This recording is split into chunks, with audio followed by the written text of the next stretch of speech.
But now, here we are with a Star Wars game from a team that's very good at making linear action games. What is it that EA said? Why did they shut down the studio? They didn't 100% say it, but pretty much they're wanting it to be more multiplayer. They don't want that single-player experience because they want the consumer to get their full worth.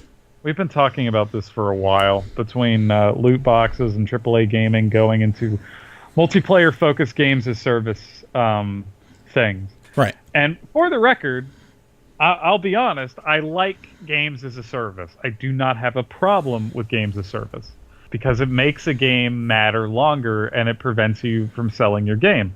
One of the games that did this very well was Witcher 3.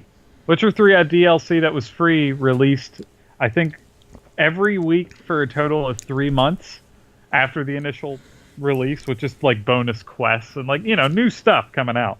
There was still substantial DLC.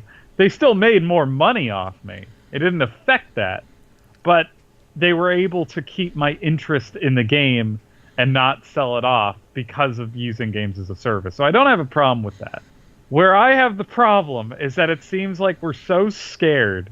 We're just so terrified of having single-player games now. We can't do it. And I have a list of the biggest games that came out this year. And this is why I'm always confused when I keep hearing about the demand for how single-player games are dead.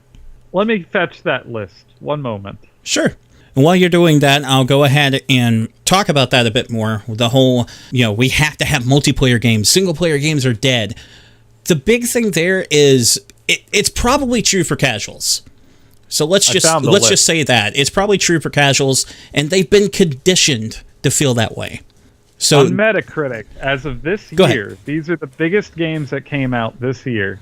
All right. Mm-hmm. Tell me if any of these sound single player and needed that multiplayer online infrastructure. Right. Zelda, of course, is number one, which I think was a single player game last time I checked. Had some DLC, but it's fine. Persona 5, single player game. Yep. Divinity Original Sin 2, while it does have multiplayer, it could be totally played as a single player game. It is not a game as service. It does not have loot boxes or any form of microtransaction. Nope. Nier Automata, single player game. Completely. Horizon Zero Dawn, single player game. Hollow Knight, Steam World Dig 2, What Remains of Edith Finch, Cuphead, and Neo.